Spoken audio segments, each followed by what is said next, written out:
Dan nama-nama bapak-bapak gereja orang Arab banyak banget, karena jenengan mungkin kurang suka baca buku bapak-bapak gereja, tidak tahu. Saya sebutkan sedikit aja ya. Ignatius dari Antioquia, ini muridnya Petrus, bapak-bapak gereja generasi pertama. Abdullah itu pendeta di abad keempat yang datang ke konsili Nikea itu loh. Itu dari Yaman, itu orang Arab, Abdullah namanya. Terus Amal al-Basri, Theodor Abu Qura itu muridnya Yohanes dari Damaskus. Ya Hadi, ya Bashir, ya Tabibi, Nabiullah khairul khalqi, khairul khalqi jami'an, lahu a'la manasibi wal marati, salatullahi subhanallah.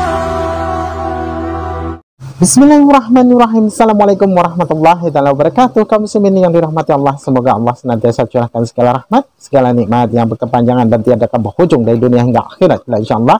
Dan Allah pun kumpulkan kita para kaum muslimin di bawah naungan aras Allah beserta para nabi, beserta para orang-orang yang Allah kasihi, Allah sayangi, Allah cinta, insyaallah, di bawah naungan aras Allah kelak, di mana tiada naungan selain daripada naungannya, insyaallah. Amin amin Allahumma amin. Kaum muslimin, pada kesempatan sore hari ini ya, saya akan membuat sebuah video di mana video ini mengesahkan tentang bagaimana perdebatan ya, Kristen versus Kristen ya, Oten versus Oten, yang dimana mereka mendebatkan sesungguhnya tentang keabsahan kitab suci mereka sendiri ya. Jadi dari perihal masalah kitab sucinya saja mereka perdebatkan ya, asal usulnya ini. Apalagi masalah perihal ketuhanannya ya, sudah ketuhanannya rancu. Begitu juga tentang bagaimana sejarah penulisan ataupun manuskrip yang ada di dalam naskah-naskah kuno tentang kitab Kristen ini, itu pun rancu, tidak jelas gitu ya. Jadi perdebatan di sini. Oke, demikian kaum muslimin videonya. Oke, shalom. Saya perkenalkan, nama saya Gracia Victoria Aridikman Belo. Sekarang saya akan sampaikan materi dari sudut pandang saya. Anda bebas percaya, bebas tidak percaya. Mau bertanya silahkan, nanti ada waktunya. Saya akan menyampaikan cara pandangan saya mengenai fenomena yang ada di dalam gereja, bahwa ada kelompok yang dinamakan, yang saya sebut Yahweism. Jadi pahamnya serba Yahweh, harus Yahweh, kata Allah itu ditolak dengan berbagai macam asumsinya. Mari kita lanjutkan, apa itu Yahweism? Yahweisme itu adalah suatu kelompok yang mengharuskan penyebutan nama Yahweh seperti yang ada di dalam Alkitab bahasa Ibrani. Tidak boleh nama itu diganti. Jadi apalagi dengan istilah-istilah Arab. Dan Yahweisme ini dampaknya itu gede loh. Membuat orang bertanya-tanya. Pertama, mau ngomong kata Allah diganti, misalnya di lagu ada kata Allah diganti raja atau Tuhan, betul enggak? Ini dampaknya tentang Yahweisme ini gede. Ada gereja satu sama lain pecah, dan saya sudah 2 kali sebelum saya ngomong dengan yang nanti saya akan berhadapan Dr. Puspito, saya udah dialog terbuka di Malang, di Gereja Kristus Tuhan, atas prakarsa BAMAK, BMGK Malang, dan MUKI di GKT. Itu yang namanya, kalau Anda cari di YouTube, Moksa Maksa. Yang kedua kali di Surabaya di Gereja Bethel Tabernakel. Itu malah saya ketemu dengan pimpinan-pimpinannya, Profesor Christian dengan Teguh Hindarto. Dan puji Tuhan, saya sekarang dipanggil lagi untuk yang ketiga, bertemu dengan kalian. Nyantai sedikit kenapa sih? Aku udah biasa kayak gini nyantai. Ya, kita lihat ya, dalil-dalilnya Yahweisme ini sangat alkitabiah kelihatannya ya. Misalnya mereka akan mengutip dari Keluaran 3:15. Selanjutnya berfirmanlah Allah kepada Musa, Beginilah kau katakan kepada orang Israel, Tuhan Allah nenek moyangmu. Kata Tuhan di situ bahasa aslinya Yahweh, YHWH. Allah Abraham, Allah Ishak, Allah Yakub telah mengutus aku kepadamu. Itulah namaku untuk selamanya, sebutanku turun-temurun. Nih, bahwa Yahweh itu memang ada di dalam Alkitab. Saya bawa Alkitab bahasa Ibrani. Oh, di situ ada, memang tertulis demikian. Kemudian salah satu ayat lagi yang mereka pakai, mereka mengutip Yesaya 42 ayat 8. Aku ini Tuhan. Kalau kita lihat bahasa aslinya, Ano Yahweh, akulah Yahweh, itulah namaku. Aku tidak akan memberikan kemuliaanku kepada yang lain atau kemasyuranku kepada patung. Tuh kan, Yahweh kan ada di Alkitab toh, kitab toh. Sebagai orang yang belajar teologi di STT Betani, tidak ada yang tidak tahu kalau Yahweh, Yehova, Yahuwah, Yohwi itu adalah nama Allah kita. Dari aku masih SD udah nyanyi apa? Yehova Rafa, Allah yang menyembuhkan, Yehova, ngerti enggak? Jadi kalau sampai ada orang yang tidak tahu Yahweh itu namanya Tuhan kita, jangan kebacut tenan. Semua tahu nama Yahweh, ya kan? Dan memang kelihatannya dari ayat-ayat yang dia pakai, dipaksakan kamu tidak boleh ngomong yang lain, harus kembali ke Yahweh. Kelihatannya ini Alkitab ya, kelihatannya ini benar. Karena apapun yang mereka sampaikan, ada ayat penunjang seperti itu. Apa yang saya baca dengan yang dibaca kelompok Yahweh sama loh. Alkitabnya sama, ayat yang dibaca sama, kok penarikan kesimpulannya kok berbeda.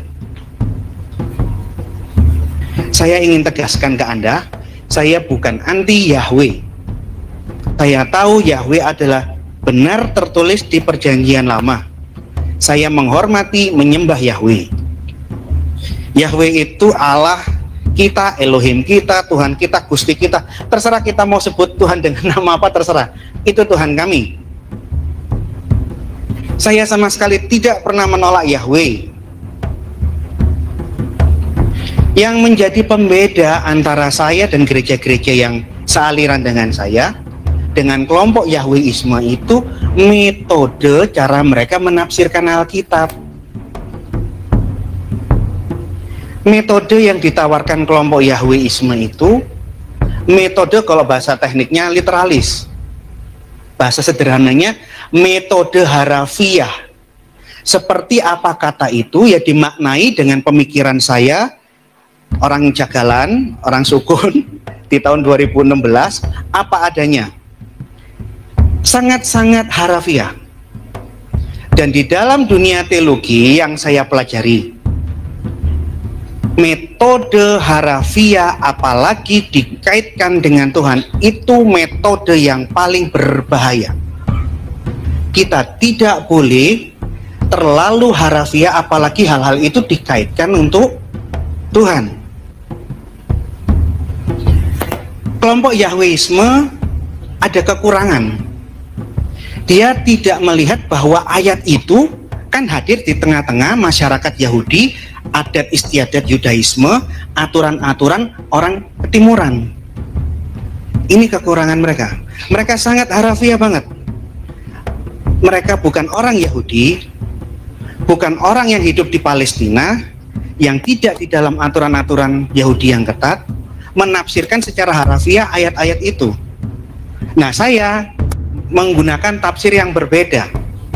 Saya membaca ayat yang seperti itu, iya, tapi saya melihat kira-kira Yesus dan para rasul 2000 tahun yang lalu, orang Israel dari berbagai macam suku, kalau membaca ayat Alkitab itu gimana toh? Tangkap? Ya? Lanjut. Nah, karena dia sangat harafiah, kelompok Yahweisme itu tidak melihat apa yang terjadi di zaman para Yesus dan para Rasul. Orang Yahudi yang boleh mengucapkan kata Yahweh. Nah, karena dia sangat harafiah, kelompok Yahweisme itu tidak melihat apa yang terjadi di zaman para Yesus dan para Rasul.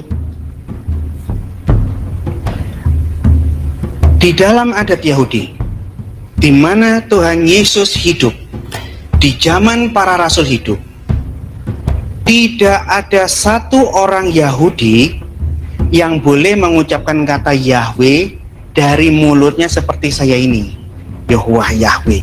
Tidak boleh. Yang boleh mengucapkan kata Yahweh secara vulgar apa adanya dari mulut itu hanya Kohen Hagadol, imam besar. Imam ketua Sanhedrin tidak boleh ngomong, imam-imam biasa tidak boleh ngomong. Seluruh orang Israel sepanjang tahun, dari dia lahir, nikah sampai mati, tidak ada yang mengucapkan hal itu. Dan imam besar hanya boleh mengucapkan dalam 1 tahun itu 1 hari. Pada waktu dia melakukan memimpin ritual Yom Kippur, hari raya penebusan itu loh, di kitab Imamat atau Ulangan. Pada waktu dia memimpin Yom Kippur, di hari itu saja dia mengucapkan doa dengan mengucapkan Yahweh apa adanya 10 kali. Setelah ritualnya itu selesai, imam besar pun selama 1 tahun sampai Yom Kippur berikutnya tidak mengucapkan kata itu. Yesus orang apa? Suku apa? Halo? Lupa? Yesus sukunya apa? Yehuda. Pasti dia bukan imam, karena imam Lewi. Tuh, Yesus pun dari kecil sampai mati tidak pernah mengucapkan kata itu, karena hanya imam besar Kayafas yang boleh ngomong. Nah, yang jadi pertanyaan, apakah Yesus tidak menghormati Yahweh? Apakah Matius, Markus, Bartolomeus, Petrus orang yang kurang ajar dengan Yahweh? Enggak. Mereka kalau baca kitab suci, begitu ada kata Yahweh, tidak dibaca namanya, tapi dibaca pangkatnya. Kayak saya ini orang Indonesia ya, orang adat Ketimuran. Saya tidak akan pernah panggil bapak saya almarhum nama pribadinya. Lex Alex, ini sudah jam segini aku harus sekolah, anterin aku Lex. Bapak saya namanya Alex. Nggak boleh. Tuh, memanggil nama bapak saya ini bukan raja, bukan gubernur, bukan Tuhan. Nama bapak saya saja saya panggil dengan namanya, jambal kayak begitu. Bagi orang adat Ketimuran, terlalu kurang ajar. Tapi kalau orangnya itu dari Koboi, dari New York, dari Frankfurt, Amsterdam, Holland, orang-orang yang berbudaya barat menyebut nama pribadi itu tidak ada masalah. Untuk orang-orang yang dihormati, ayahnya, rajanya, atau siapa. Nah, Yesus orang mana? Panduan seluruh orang Yahudi dalam hidup di dunia. Derek itu artinya jalan, eretz itu dunia. Aturan-aturan orang Yahudi selama dia hidup di dunia. Pada waktu hormati ayah dan ibumu, penjelasannya apa? Seorang anak Yahudi dilarang menyebut nama ayah atau ibunya dengan namanya. Karena bakal kurang ajaran. Ini sampai sekarang loh. Nama bapaknya aja tidak pernah. Makanya kita bisa ngerti ya, kenapa Yesus, para rasul, dan orang-orang yang hidup di zaman itu menyebut nama Tuhan itu pangkatnya. Tuhan Hashem nama itu, Elohim Adonai, tidak pernah jambal. Kalau kita menggambarkan Yesus yang lain yang jambal, itu bukan Yesus yang saya kenal di Alkitab. Oke?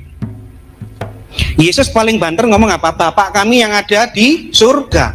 Yang keluar dari mulutnya Yesus apa? Bapak kami yang di surga. Anak orang Yahudi sudah tahu yang dimaksud Bapak kami yang di surga itu siapa maksudnya, wis ngerti, Yahweh itu yang dimaksud. Tapi Yesus ngomongnya apa? Bapak kami, Bapakku, aku dan Bapakku itu satu. Hanya itu. Tapi maknanya apa? Yesus sudah tahu semua. Nangkep ya?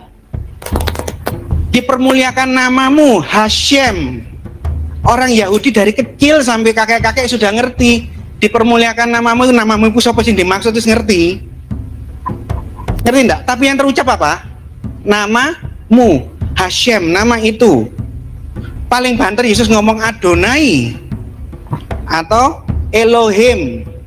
pada waktu Yesus ngajar di bait suci, di rumah ibadah misalnya, hendaklah kalian semua mengikuti apa yang dikatakan Elohim. Sing dimaksud Elohim ku sapa? Wis ngerti. Yang terucap dari bibirnya Yesus apa? Elohim. Jadi saya beritahu bahwa di dalam adat orang Yahudi, hal itu memang benar-benar dijaga sebagai adat ketimuran ya. Kedua, yang ingin saya tanyakan, berkali-kali saya sampai ketemu pimpinan-pimpinan Yahweisme dari dari Jawa Tengah. Saya kepingin ketemu Yakub Sulistyo tapi belum sempat.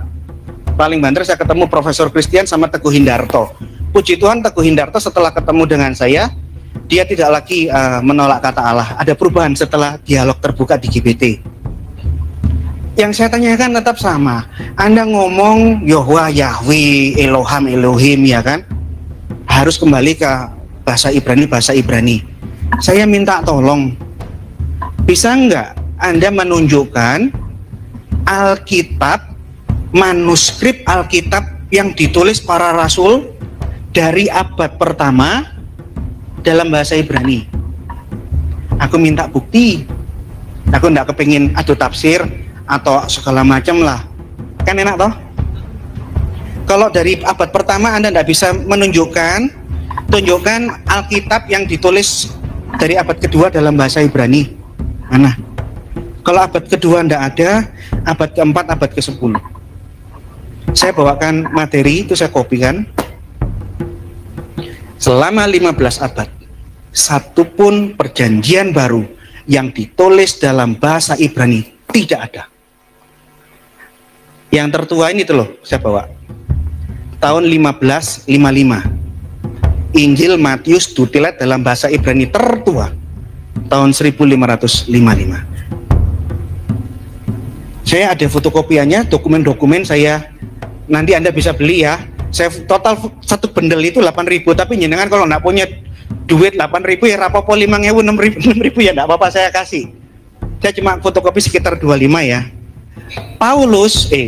Rasul-rasul menulis Injilnya di abad pertama yang saya yakini atas tuntunan Roh Kudus dalam bahasa Yunani.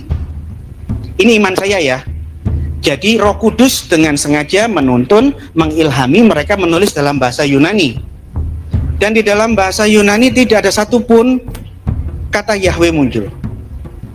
Ada berita dari Bapak Gereja Papias, Matius menuliskan dalam bahasa Ibrani, tapi yang dimaksud Ibrani, bahasa Ibrani yang berlaku di zaman Yesus. Nah, bahasa Ibrani yang berlaku di zaman Yesus, saya bawakan ensiklopedia ini, ensiklopedia Yahudi. Fotokopinya ada, bahwa bahasa yang dipakai di zaman Yesus, yang katanya bahasa Ibrani itu bahasa Aramaik semua. Dan sampai saat ini pun kita tidak akan pernah temukan Alkitab Matius dalam bahasa Ibrani yang Yahweh yang seperti perjanjian lama, tidak ada. Dan kalau ngomong bukti dokumen, saya fotokopikan bahwa data dari buku-buku tentang ilmu kritik teks perjanjian baru untuk bahasa Yunani tok dari abad pertama sampai abad-abad berikutnya 5.700 sudah terkatalogkan, ada nomornya, Anda tinggal ketik di internet langsung keluar. Bahasa Syria ada beberapa ratus, 350. Bahasa Latin kuno ada 10.000 lebih. Bahasa Slavik, bahasa Rusia kuno, bahasa Armenia kuno, bahasa Ethiopia kuno, bahasa Mesir. Ini dua orang ini orang Arab Mesir. Kebetulan dia lagi datang ke Malang, saya panggil, Amir, would you join with me to my dialog forum? Oke, brother, gitu.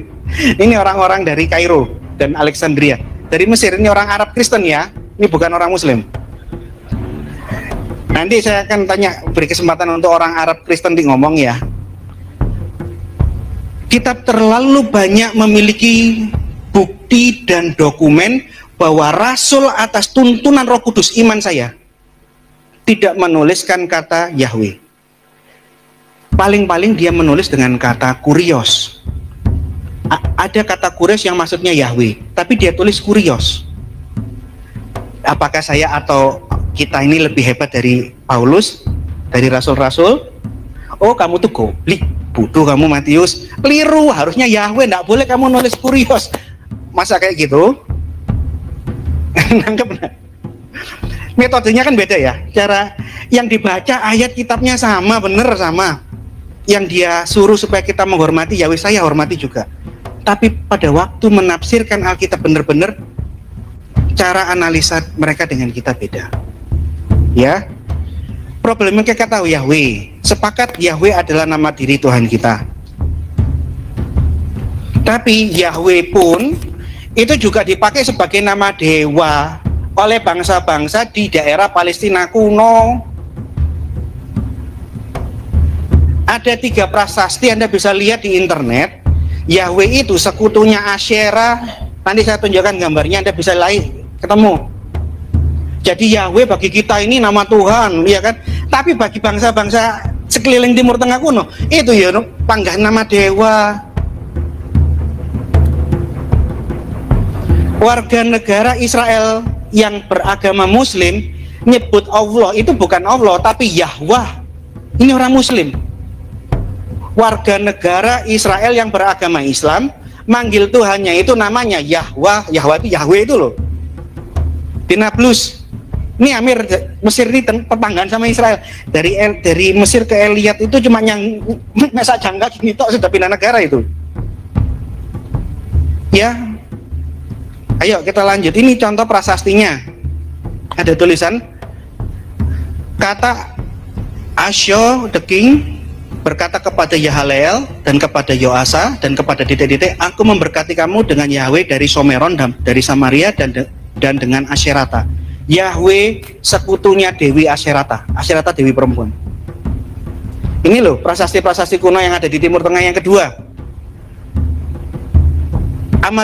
Amaryanu berkata kepada tuanku, apakah kamu datang dalam damai? Aku memberkati kamu dengan Yahweh dari Teman. Teman itu Yordania, wilayah Yordania.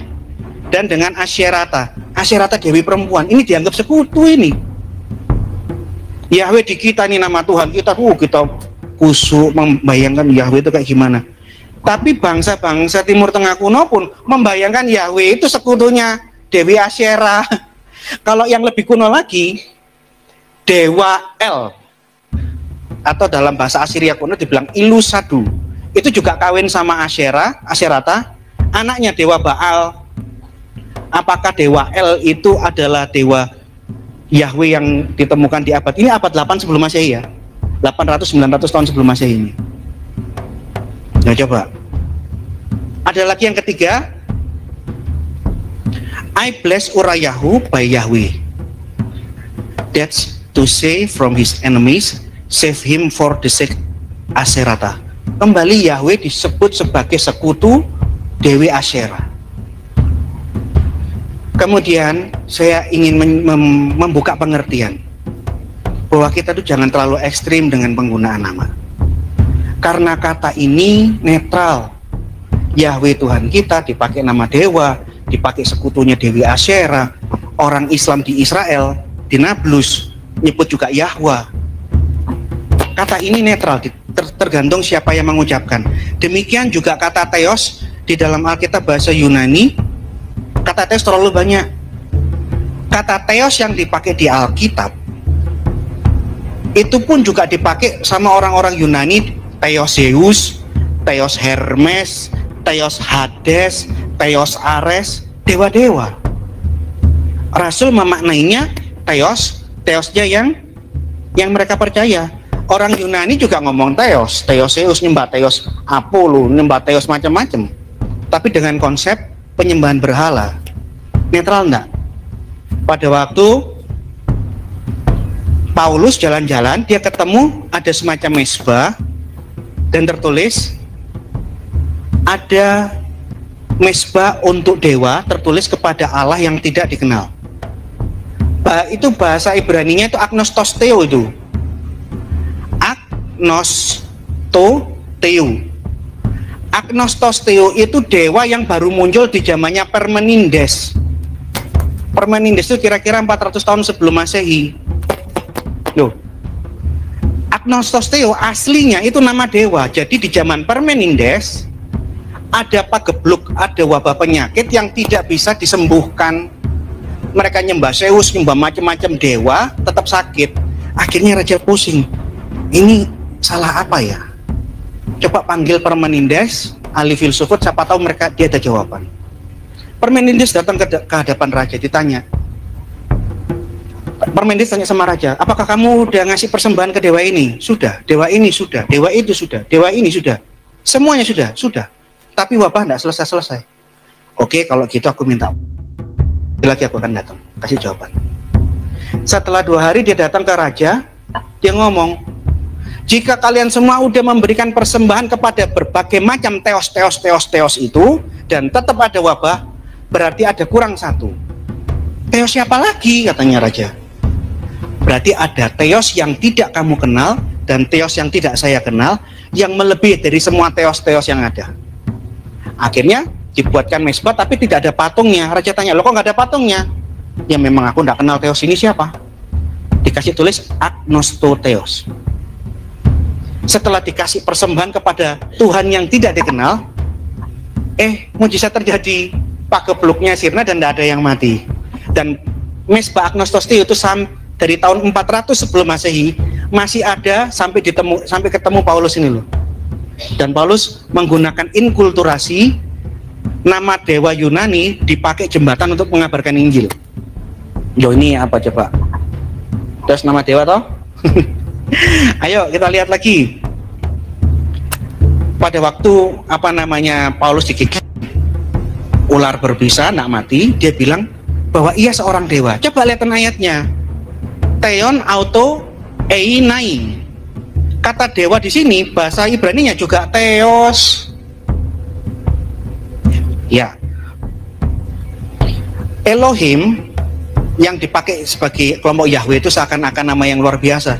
Itu pun juga kata yang netral, bisa untuk Tuhan kita, bisa juga untuk dewa-dewa sesembahan bangsa lain. Coba lihat ini ya, Ulangan 6 ayat 4. Jangan kamu mengikuti Allah lain.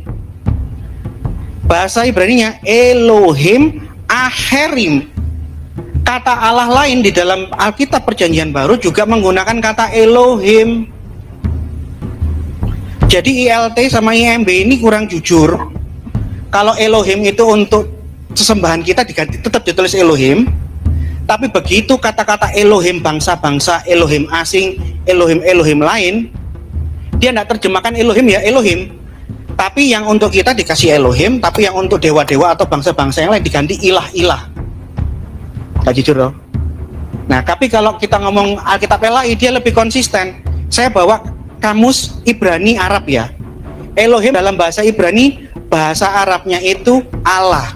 Bahkan saya bawa Alkitab interlinier Ibrani Arab, Anda bisa lihat bahwa setiap ada kata Elohim, terjemahan kata per kata dalam bahasa Arabnya itu Allah. Lanjut. Apakah kita nggak boleh pakai kata Allah? Boleh. Mau pakai Yahweh boleh, pakai Elohim boleh, pakai Gusti boleh, pakai Allah boleh. Roh Kudus sudah mengesahkan penggunaan kata Allah di Kisah Para Rasul 1 ayat 11 pada waktu pencurahan itu loh. 2 ya keliru. Kisah Para Rasul 2 ayat 11. Bangsa yang terakhir dari 17 bangsa yang menyaksikan mujizat rasul-rasul berkhotbah demi apa tentang kebesaran-kebesaran perbuatan-perbuatan besar oleh Theos, itu bangsa Arab. Nah, orang Arab kan dengarnya dari apa? Bahasanya Arab, no? Orang Yunani dengar Theos, orang Latin dengar Deus, orang Aramaik Allah. Lah orang Arab ngurung nabi. Saya bawa kamusnya, ngomong pakai kamus ya. Kalau kita ngomong di luar kamus ya susah ya. Lanjut. Orang Arab sudah mendengarkan berita Injil dan sudah jadi Kristen di abad pertama. Galatia 1:17. Paulus setelah bertobat ketemu Tuhan Yesus, dia tidak ke Yerusalem, dia pergi ke kampung-kampung Arab ngabarkan Injil. Ini fakta bahwa orang-orang di Arab sudah jadi Kristen 600 tahun sebelum Muhammad mendakwakan Islam. Terus markas penginjilan kekristenan kepada bangsa-bangsa non-Yahudi itu di Arab bagian utara, saudara. Antioquia, di wilayahnya Bashar al-Assad yang lagi perang sama ISIS ini nih loh. Jadi bagaimana mungkin kita menolak sejarah bahwa kekristenan itu bertumbuh markasnya di daerah Arab. Dan nama-nama bapak-bapak gereja orang Arab banyak banget. Karena jenengan mungkin kurang suka baca buku bapak-bapak gereja, tidak tahu. Saya sebutkan sedikit aja ya. Ignatius dari Antioquia, ini muridnya Petrus, bapak-bapak gereja generasi pertama. Abdullah itu pendeta di abad keempat yang datang ke konsili Nikea itu loh. Itu dari Yaman, itu orang Arab, Abdullah namanya. Terus Amal al-Basri, Theodor Abu Qura itu muridnya Yohanes dari Damaskus. Yohanes dari Damaskus itu orang Arab dari Syria. Bapak-bapak gereja terlalu banyak orang Arab. Jadi kalau kita melarang penggunaan bahasa Arab itu gimana coba? Orang Roh Kudus mengizinkan Adonai Elohim didengar oleh orang-orang Arab dalam bahasa Arab. Paulus mengabarkan Injil ke orang-orang di pedalaman-pedalaman. Dan markas penginjilan kekristenan yang pertama di dunia ada di Arab. Nah, mungkin kita negasikan hal ini. Jadi sekali lagi saya tetap percaya kepada Yahweh. Yesus itu firmannya Yahweh yang jadi manusia. Tapi ingat, Yesus itu logos, firmannya Yahweh yang jadi manusia. Pada waktu firman itu turun di dunia, dia ada di daerah Yahudi, adat ketimuran, dan bukan Yesus dari New York yang jambal seperti orang-orang di mana Amsterdam, di mana yang orang barat-barat itulah. Yesus budayanya ketimuran. Sekian, ini presentasi dari saya. Saya serahkan kepada moderator. Terima kasih, tepuk tangan sekali lagi untuk Bapak Pelo. Ya, puji Tuhan. Selanjutnya langsung aja Bapak Dr. Bisto untuk bisa menyiapkan. Sebentar, minta tolong untuk laki-laki untuk bisa ini kabelnya. Terus, jadi kita langsung aja, itu memang dari pandangan Pak Gracia seperti itu, dengan bawa buku secara sebanyak itu. Pondok saya cuma satu, saudara, firman Tuhan ya, dan kita lihat aja. Ini seperti ini. Seandainya ada di dalam Matius pasal 1 ayat 21, kita lihat bahasa Indonesianya adalah, dan engkau akan menamakan dia Yesus. Seperti itu. Kira-kira di dalam bahasa Jawanya apa? Kita pasti bisa menerjemahkan dalam bahasa Jawa. Kalau bahasa Inggris mungkin ada yang belum bisa atau mungkin ragu-ragu. Saya percaya setiap kita akan memberikan terjemahan seperti ini. Nggak tahu kalau ada yang menolak. Lan kue bakal jenengno dheweke Yesus, seperti itu. Tetapi seandainya seperti ini, lan kue bakal jenengno dheweke Gusti, kira-kira bisa diterima atau tidak? Nah, silakan berpikir, silakan merenung, nggak usah protes dulu. Tapi bagi saya pribadi, firman Tuhan tidak boleh diubah. Jadi saya lebih memilih, kalau saya jadi penerjemah bahasa Jawa, saya akan memilih yang pertama, kowe bakal jenengno dhewe Yesus. Kenapa? Karena namanya bukan Gusti. Walaupun itu Tuhan, saya percaya Yesus adalah Tuhan saya, Gusti saya, tapi namanya tetap nama asli, tidak bisa diubah. Dan inilah tadi sudah ditulis, disampaikan. Memang ini yang menjadi dasar, tapi bukan ini satu tapi ada banyak ayat. Aku ini Tuhan, itulah namaku. Ini yang berawal mula. Saya tidak tahu bahwa apa yang saya pelajari ternyata disebut Yahweh semua. Saya tidak tahu. Betul-betul saya tidak tahu kelompok ini. Baru setelah saya berkembang beberapa tahun, saya tahu ternyata saya diberi nama seperti itu. Ya silakan saja. Tapi inilah membuat saya berpikir, kenapa ada terjemahan seperti ini? Aku ini Tuhan, itulah namaku. Gak mungkin Jokowi berkata, aku ini presiden, itulah namaku. Ada sesuatu yang disembunyikan. Makanya tadi saya katakan bahwa terjemahan bahasa Jawa, akulah Yesus, engkau akan menamakan dia Yesus. Ada yang tepat adalah, kowe bakal jenengno dheweke Yesus, bukan kowe bakal jenengno dheweke Gusti. Jelas sudah salah Gusti itu, karena bukan nama. Dan ini sudah dikatakan dalam kamus, ternyata Tuhan itu Yahweh. Masalahnya tidak semua orang Kristen membuka kamus Alkitab. Tidak semua Kristen, hanya orang-orang teologia yang tahu bahwa Tuhan yang disembah bangsa Israel namanya Yahweh, hanya orang teologia. Dan tidak banyak hamba Tuhan mengatakan nama Tuhan dengan huruf besar semua itu adalah Yahweh. Tidak semua. Apakah Kristen-Kristen yang jarang-jarang buka Alkitab. nggak mungkin baca kamus Alkitab. Ketika saya lihat ini, saya berpikir kenapa harus ditaruh di belakang di kamus? Kenapa? Kita akan perhatikan nanti. Kemudian ini ada satu kalimat, kalau saya katakan Tuhan Yesus membuat mujizat. Di dalam bahasa Jawanya apa? Silakan merenung sebentar. Ya, kalau sudah dapat, pasti jawabannya sama dengan saya. Gusti Yesus nggawe mujizat. Ya, kalau ada yang lain silakan. Tapi bagi saya, karena saya orang Jawa, gampang. Gusti Yesus nggawe mujizat. Bagaimana kalau seperti ini? Gusti Ahmad nggawe mujizat. Silakan berpikir. Bagaimana kalau seperti itu? Kalau saya melihat seperti ini, jelas saya nggak terima. Nggak bisa diganti. Betul, nggak bisa diganti. Nanti saya akan saya sampaikan, tadi disebutkan bahwa teos segala macam itu kita harus bisa membedakan antara sebutan dan nama. Jadi saya lebih setuju Tuhan Yesus membuat mujizat. Kalau di bahasa Jawa kan Gusti Yesus nggak mujizat. Kalau Gusti Ahmad sudah lain, sudah. Gusti Ahmad itu sudah lain. Dan ini terjadi dalam kitab kita, Alkitab kita. Aku datang ke perkasanan Tuhan Allah. Nah, perhatikan Tuhan Allah.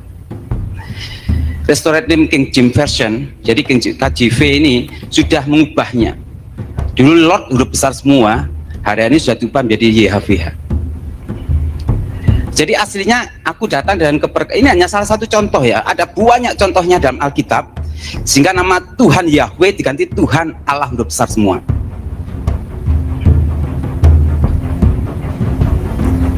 Jadi ini hurufnya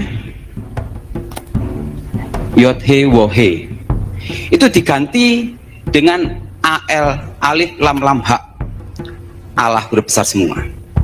Bagi saya sebagai anak Tuhan yang mencintai Tuhan saya, tentu dalam hati kecil saya, Tuhan kenapa seperti ini?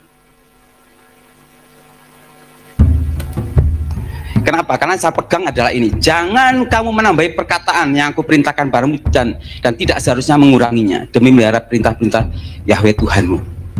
Jangan menambahi dan jangan mengurangi. Itu yang saya pegang hingga hari ini. Kalau Tuhan sudah berkata jangan menambahi, jangan mengurangi, ya sudah lakukan. Kan begitu. Kalau namanya Yahweh ya Yahweh, kalau nama Yesus ya Yesus. Itu aja mudah. Ini sebagai dasar dari keseluruhan yang kita bicarakan hari ini.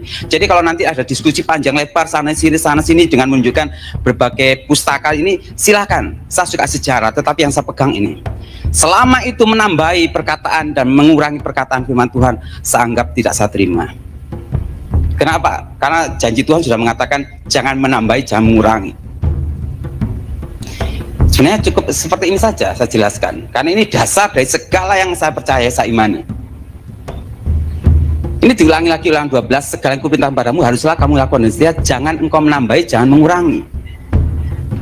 Jadi ini sesuatu yang serius, jangan menambahi, jangan mengurangi.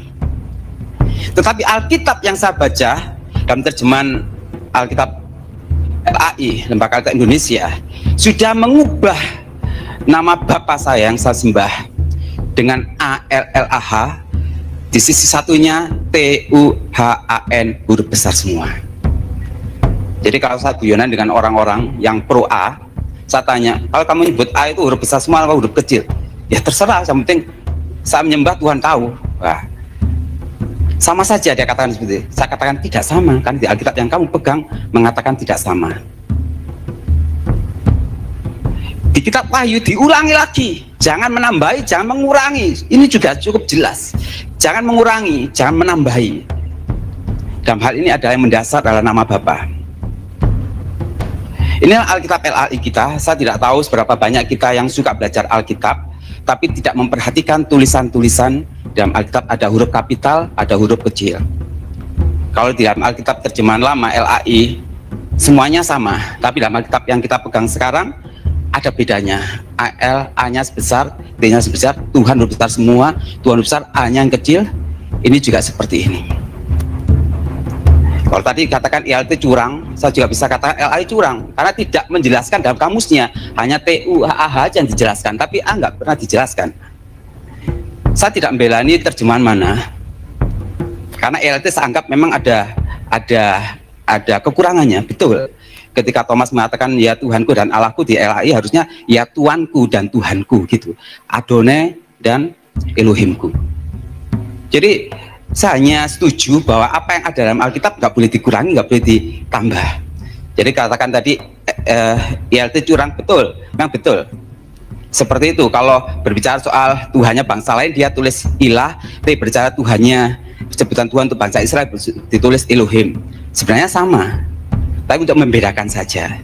Tapi LAI ya sama aja, dia hanya tulis di kamusnya Tuhan huruf besar semua, tapi Allah huruf besar semua nggak dijelaskan di situ.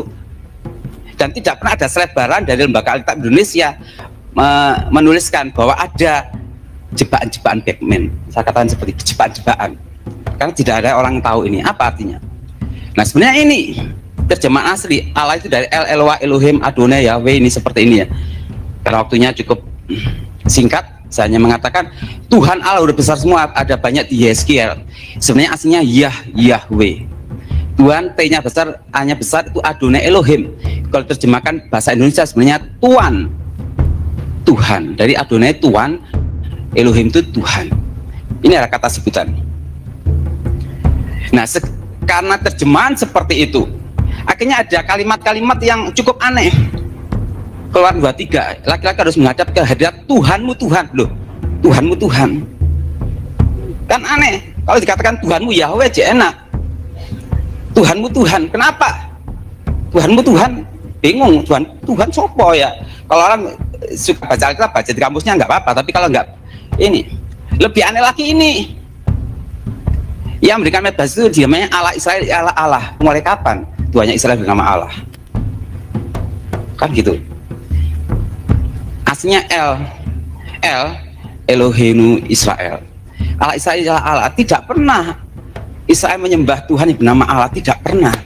Kalau tadi ada orang-orang Muslim Israel menyembah Yahweh, silakan. Tapi saya berdiri pada Alkitab, pada kitab suci, bukan pada adat mereka, kan gitu. Jadi ini sesuatu yang aneh. Misalkan guru sekolah bingung mengajarkan, ini loh kita baca Al-Israel Allah. Kalau anak sekolah bunyinya jeli, loh Allah kan bukan itu, gitu. Ini gara-gara terjemahan tadi. Di Wahyu 21 juga demikian, sebab Allah Tuhan yang Maha Kuasa, Allah Tuhan yang Maha Kuasa. Mulai kapan nama Tuhan kita ini Tuhan yang Maha Kuasa? Tadi sudah sebutkan, mengakui bahwa Tuhan Israel itu namanya Yahweh. Sudah mengakui tadi ya, tidak menolak. Jadi sudah mengakui nama Tuhan kita ini Yahweh. Tetapi kenapa? Karena sebab Allah Tuhan yang Maha Kuasa. Seakan-akan ini Allah ini Tuhan yang Maha Kuasa. Kalau Tuhan yang Maha Kuasa betul Allah, tapi Tuhannya sebelah, bukan Tuhan kita.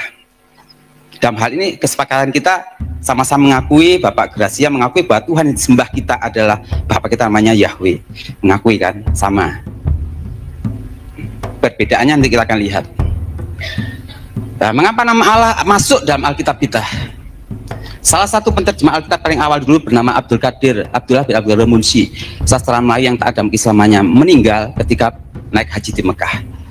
Jadi orang Belanda menggaji ini seorang Islam taat untuk menerjemahkan Alkitab, sehingga muncullah kata-kata masjid, assalamualaikum, Ka'bah di dalam Alkitab. Saya punya Alkitab, bukan punya, jadi punya bapak saya.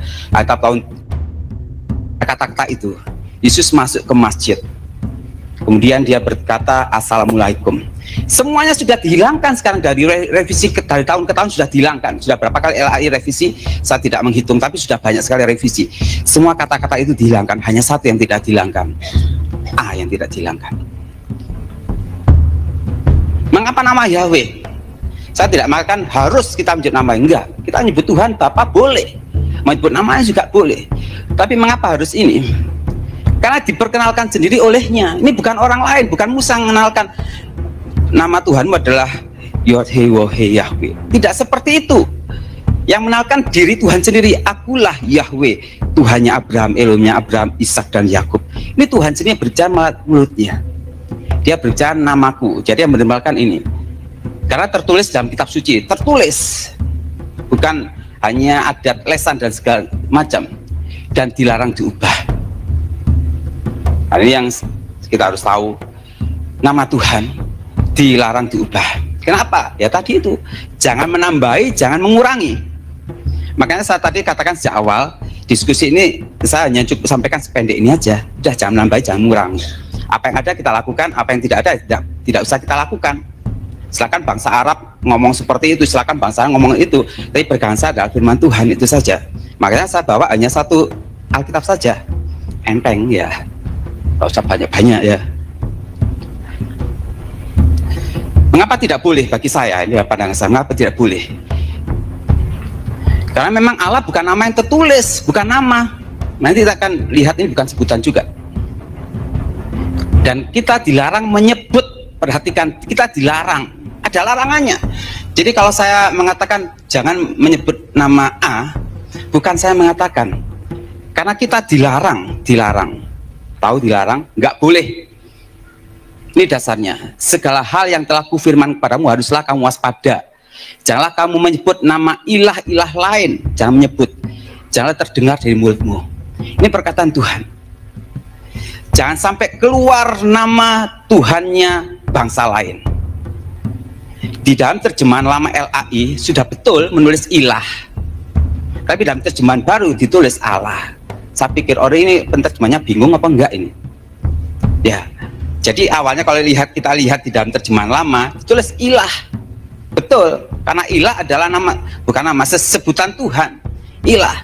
Tapi dalam terjemahan baru LAI juga disebut Allah. Apa yang mendasari ini? Saya tidak tahu. Itu tim penerjemah LAI. Mereka orang pintar-pintar. Tapi saya pegang janji Tuhan ini. Segala yang kufirman kepadamu jangan kamu sebut nama Tuhannya bangsa lain. Jangan terdengar, ojo sampai krungu dari mulutmu. Ada yang berkata ini kan perjanjian lama, loh, jangan berbunuh, jangan berzina, jangan mencuri, itu perjanjian lama. Kenapa dilakukan perjanjian baru? Jadi perintah ini tetap berlaku. Kenapa? Karena semua ilah, dan terjemahan baru LAI semua Allah. Sebenarnya yang tepat semua ilah, semua Elohim, boleh dikatakan semua Elohim, semua God, semua Theos, boleh, semua Gusti, itu sebutan. Boleh diganti ilah ini, ganti Gusti, ganti Elohim, boleh, saya setuju. Semua ilah bangsa-bangsa adalah berhala, tetapi Tuhan luar besar semua, Yahweh yang telah menjadikan langit. Kenapa tidak boleh menyebut nama sembahan lain? Karena Tuhan itu Tuhan yang cemburu. Dia punya nama sendiri, diperkenalkan namanya kepada bangsa Israel melalui Musa, dan kemudian dia katakan bahwa sesembahan bangsa-bangsa itu adalah berhala. Ini Alkitab kita. Hanya Yod-He-Woh ini yang menjadikan langit. Artinya dialah Tuhan yang sebenar-benarnya. Ya Tuhan, Engkaulah Bapa kami. Ya Yahweh, Engkaulah Bapa kami. Gara-gara seperti ini, tidak banyak orang mengenal, hanya mengenal Tuhan-Tuhan saja. Tetapi sebenarnya kita kembalikan ke aslinya. Sekali lagi saya ingatkan, jangan menambah, jangan mengurangi. Nih, relax bentar. Di dalam baik tulisan Ibrani atau tulisan Arab tidak mengenal huruf kapital. Hanya bangsa orang Indonesia Latin aja yang mengenal huruf kapital. Jokowi misalkan dengan huruf besar semua sama Jokowi J-nya besar, atau Jokowi kecil semuanya sama. Tidak ada bedanya, hanya LAI yang membedakan. Silakan sebenarnya nggak apa-apa, tapi harusnya dituliskan di kamus. Jadi orang itu tahu. Jadi saya katakan tadi jebakan Batman, nggak tahu, nggak diberitahu, dan tidak pernah disampaikan. Maka banyak orang Kristen masih menyebut nama Allah dalam ibadahnya, karena banyak yang tidak tahu, dan banyak masih mempertahankan. Apalagi dengan seminar-seminar yang dibawakan Pak Gresia, pasti semangat, ya nggak masalah, kita akan lihat. Tapi yang pasti saudaraku yang kasih dalam Tuhan, ini saran saya ya, nanti bingung pulang, wah melok endi. Saya dulu juga seperti itu, 4 tahun yang lalu saya juga itu melok mana. Kita ini punya akses 24 jam kepada Tuhan kita, betul? Nggak usah melok saya juga gitu, setelah saya sampaikan nggak usah ikut saya. Saudara juga jangan ikut Pak Gracia, adil kan? Yang kita ikuti jawab, berdoa sama Tuhan. Katakan, Tuhan, berkenankah Engkau dipanggil dengan A? Itu saja. Kalau kita serius dengan Tuhan, berdoa haus dan lapar, Tuhan akan berikan jawaban. Pasti. Nggak usah jadi orang teolog pintar-pintar. Murid-murid Tuhan itu bukan orang pintar-pintar nelayan segala macam. Cukup bertanya pada yang punya nama. Ini kan istilahnya orang mempermasalahkan nama. Misalkan ada 2 anak, ini bapaknya, 2 anak rame. bapakku jenenge gak apa-apa diceluk iku, gak apa-apa celuk iku, dua-dua ruame. Yang paling tepat takon aku. Ya gitu ya, takon bapak Pak, boleh dipanggil ini? Ya baru saya jawab. Kan gampang. Makanya di akhirnya saya katakan jangan ikut siapapun. Dan ikut saya juga jangan usah diikuti. Kalau ikut saya dasarnya tidak ada. Saya ingin sarankan tanya sendiri kepada yang empunya nama.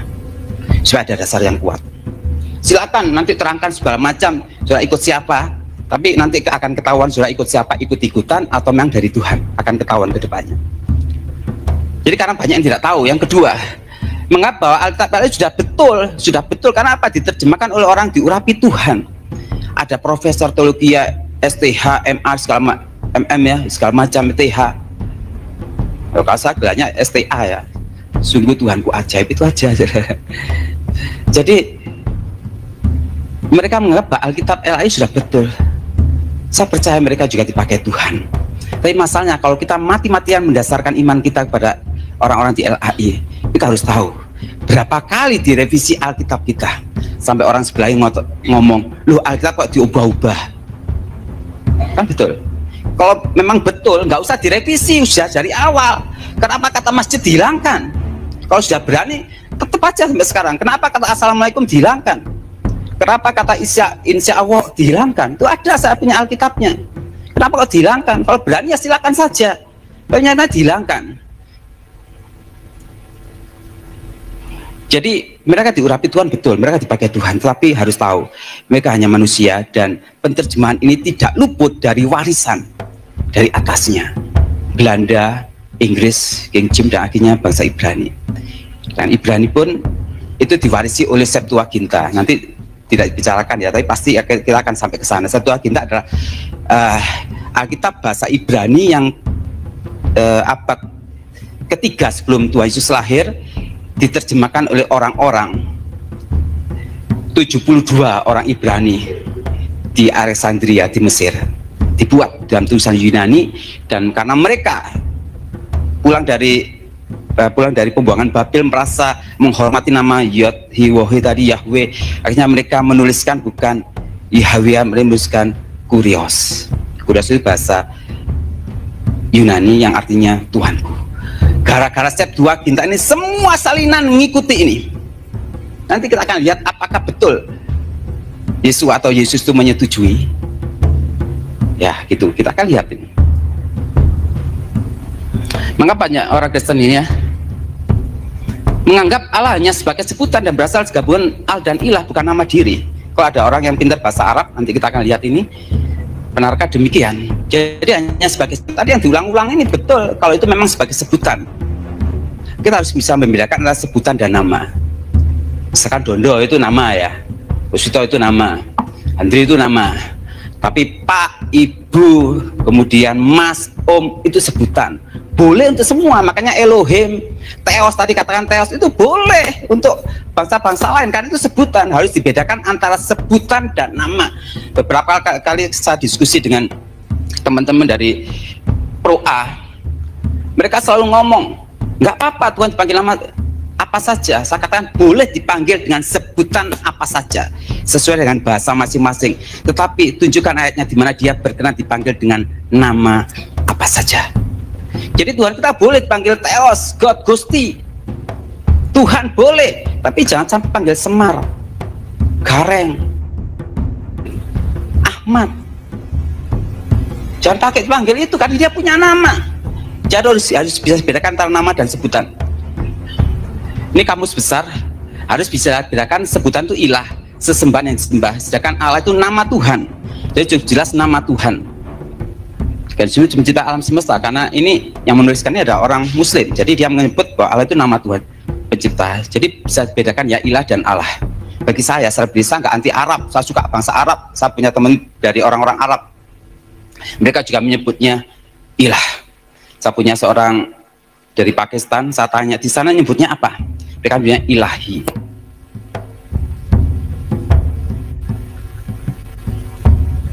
Allah bukanlah gabungan dari al-ilah. Kenapa? Karena bukti tidak pernah menjadi al-ilmu, al-masih juga tidak benar. Al-masih tetap al-masih, Alkitab menjadi Alkitab. Tapi ada saja orang yang berkata, lu ada tuh ini jadi ini. Kita akan lihat aja. Jadi kalau berkata Allah berasal dari al-ilah, sesuai dengan ini ada buahnya al-jabar segala macam, itu tidak pernah gabung, tetap berdiri sendiri. Ini audionya sudah masuk ya, audio. Oke, ini saya ambil, kalau yang pintar bahasa Arab dengarkan ini ya. Ini saya rekam dari seseorang yang pintar bahasa Arab. Allah itu bukan sebutan atau dari al-ilah. Kenapa? Karena satu, Allah itu nama Tuhannya umat Islam. Contoh, ketika orang Islam di Arab sembahyang, mereka mengucapkan Allahu Akbar.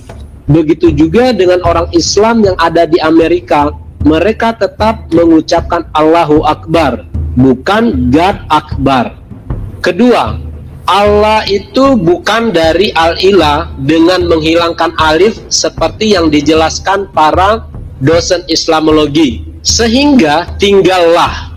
Kalau begitu, maka artinya akan berubah, bukan Tuhan atau dewa lagi, tetapi li syakhsin atau baginya laki-laki. Ketiga, ilah itu sudah satu paket kosakata yang tidak bisa dipenggal karena dia kata benda, bukan kata kerja. Keempat, ilah bisa dimasukkan alif lam karena ilah adalah gelar atau sebutan, sedangkan Allah tidak bisa karena dia adalah nama pribadi. Contoh, ustazun atau guru laki-laki bisa dimasukkan dengan alif lam sehingga menjadi al-ustazu. Tetapi Fatimah tidak bisa ditulis menjadi al-Fatimah karena Fatimah itu adalah nama pribadi. 5. Ilah atau al-ilah ada musannanya, yaitu ilahani, artinya dua Tuhan atau dua dewa. Sedangkan Allah tidak ada musannanya atau tasnianya. Kalau ada, artinya bukan Allah lagi, tetapi menjadi Allahani. Ini menggantikan nama sesembahannya umat Islam. Contoh, Fatimah, kalau dimusanakan menjadi Fatimatani, maka nama Fatimah itu akan berubah, bukan Fatimah lagi, tetapi adalah Tante Fatimatani. 6. Ilah atau al-ilah bisa diterjemahkan menjadi dewa atau sesuatu yang disembah, sedangkan Allah tidak bisa diterjemahkan ke dalam lam-lamha atau allaha. Tetapi kalau diuraikan secara wazan dalam ilmu sorof juga tidak bisa menjadi Allah. Contoh, allaha dengan wazan af'ala yuf'ilu if'alan. Jadi kalau kita uraikan secara nahwu sorof, allaha itu menjadi allaha yulihu illahan, dan itu bukan Allah, tapi itu adalah sebutan. Kenapa? Karena Allah adalah nama pribadi yang tidak bisa dikutak-katikkan. Jadi saudara-saudara yang tidak mengerti bahasa Arab, jangan cepat percaya kepada para pendeta yang mengaku dirinya mengajar Islamologi, tetapi hanya mempertahankan kata Allah dalam kekristenan. Ya, saya rasa itu, tapi nanti bisa dibantah kalau ada yang pintar bahasa Arab. Jadi intinya gini, dari apa yang saya pelajari dan dari apa yang disampaikan tadi ahli bahasa Arab, Allah ternyata tidak terbukti seperti itu. Tapi dari orang-orang sebelah ya, orang Muslim, mereka juga berbeda pendapat. Ada ngomong memang dari al-ilah, memang dari awalnya memang Allah gitu. Bagi saya nggak masalah, yang penting tidak mengganti tadi. Nama bapak saya Yahweh kok diganti Allah, huruf besar semua, kan gitu. Silakan aja seperti itu. Makanya tadi saya katakan di sini singkat, pokoknya apa yang ada Alkitab lakukan, yang tidak ada nggak usah dilakukan, kan gitu. Gampang. Jadi bedanya Allah itu nama diri, ilah nama sebutan. Nah, ilah ada sebutan, beda. Ini harus kita tahu. Jadi kalau nama diri nggak bisa diganti-ganti, nggak bisa diganti-ganti. Tapi kalau ilah silakan. Saya nyebut Yesus sudah ilahku, betul. Tapi kalau Yesus adalah Allahku itu aneh lagi. Seperti Yesus adalah misalkan Jokowiku, lah aneh ya namanya dipakai ya.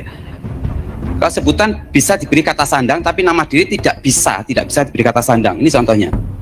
Elohim bisa diberi kata sandang ha Elohim, ilah, al-ilah, Lord, the Lord, guru, sang guru. Ini untuk bahasa Indonesia. Bagaimana dengan nama diri? Tidak pernah seperti ini. Yesua jadi ha Yesua, Allah jadi al-Allah, Obama jadi the Obama. Enggak ada seperti misalkan ini ya, enggak ada sang Handri itu. Ya, bisa pilih moderator aja ini supaya enggak stres-stres ya. Yang ada adalah ini. Jadi harus bisa bedakan sebutan dan nama diri. Tadi ngomong panjang lebar Pak Gracia ini, saya setuju. Tapi bedanya, kenapa harus disamakan antara nama diri dengan sebutan? Ini harus dibedakan.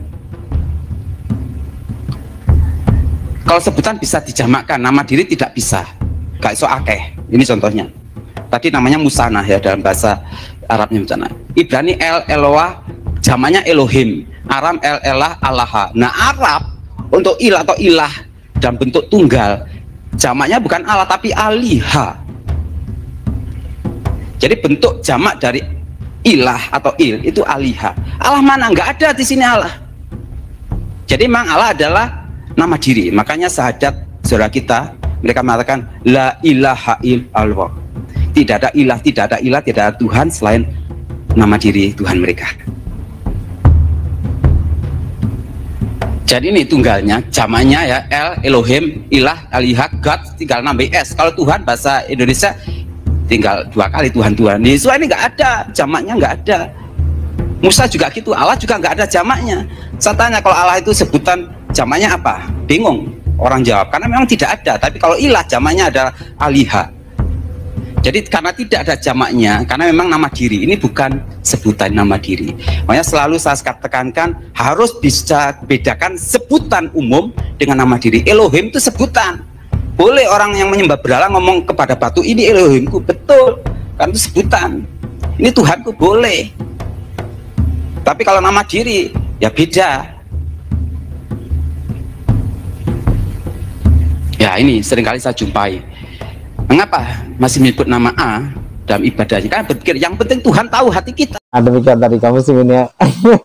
Di sesi 1 ini ya, semak apa masih agak ya mulai panas lah sedikit ya, yang dimana mereka kebingungan tentang keabsahan kitab mereka, yakni orang Kristen ini ya, dan perihal masalah konsep ketuhanan belum juga usai. Ini didebatkan lagi perihal masalah manuskrip ya, tentang keabsahan, tentang keaslian kitab mereka, kan begitu ya. Di sesi 2 nanti akan saya upload kembali ya, karena video ini sangat panjang, hampir 2 jam kaum muslimin. Jadi saya bagi 2, 1 jam biar tidak bosan menontonnya, biar bisa sampai usai menontonnya, karena sangat lucu bikin beli ini kaum muslimin ya. Malah mengutip-utip bahasa-bahasa Arab untuk mendukung apa yang menjadi keyakinan mereka, gitu ya, yang mereka selalu kata Arab, mereka hina, mereka celah-celah, tapi ternyata bahasa Arab pun menjadi rujukan bagi keyakinan mereka di dalam kekristenan itu sendiri, yang dimana yang satu Tritunggal, satu Unitarian ya.